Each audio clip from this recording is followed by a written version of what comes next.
Кандидатът на политическа партия Възраждане Коста Стоянов отговаря на въпроси, свързани с честотата в град Варна. Като кандидат за кмет на община Варна, какви са вижданията ви по отношение на това как би била Варна по-красива, по-чиста, защото чуваме в последните дни само това, че Варна е изключително мръсен град? За съжаление, така наистина. Варна е много мръсен град и това го казват не само местните жители, ами и всички туристи, които идват да посещават Варна. Казвали се, че от толкова години не са виждали по-мръсен този град.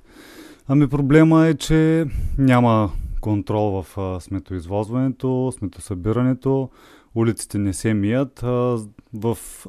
Истината е, че община Варна разполага с много сериозен бюджет за чистота. 44 милиона и половина е бюджета на община Варна за тази функция.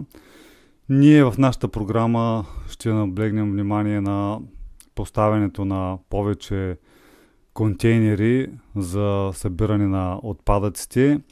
Освен това, много е важно да започнем и да промотираме разделното сметосъбиране и съответно тези отпадъци да бъдат рециклирани. Само по този начин ще можем да генерираме по-малко отпадък, хората да се научат да го събират разделно и наистина ще имаме един по-чист град. Другото, което е много важно, е, че трябва улиците редовно да се мият. Не да се поливат, както в момента се прави предизборно от няколко месеца, въпреки че почти 4 години нищо не се свърши в тази сфера.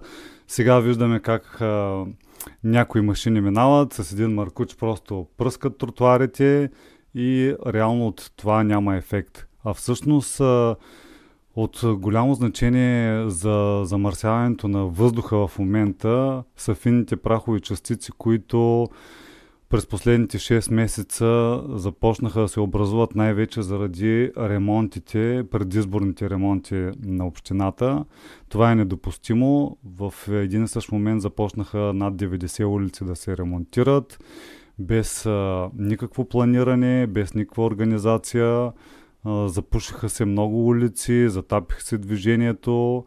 И тези фини частици от прахоляка всъщност се разнасят из въздуха и аз лично съм виждал в някои от районите на Варна хора с маски.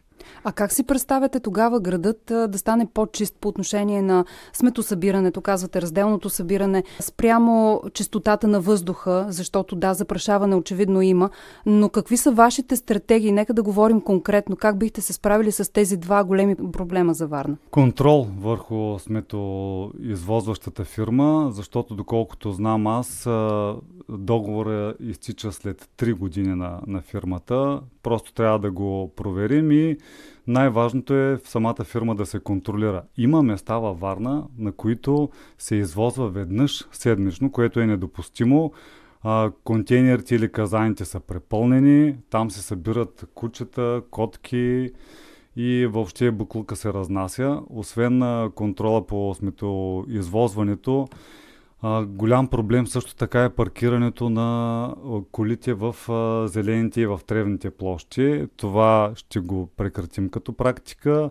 Ще обърнем внимание на залесяването, на повече тревни площи и на урегулирането на паркирането с направата на буферни паркинги и оптимизация на градския транспорт. В нашата програма за оптимизация на градския транспорт тя точно така е предвидена, че да намалим трафика в града, за да се намали и съответно замърсяването. Освен това, ние сме единствената политическа сила, която на местните избори във Варна има програма за развитие на веломрежата, за увеличаване на веломрежата, за да може да накараме хората да работят, да се предвижват с колелета вместо с автомобили.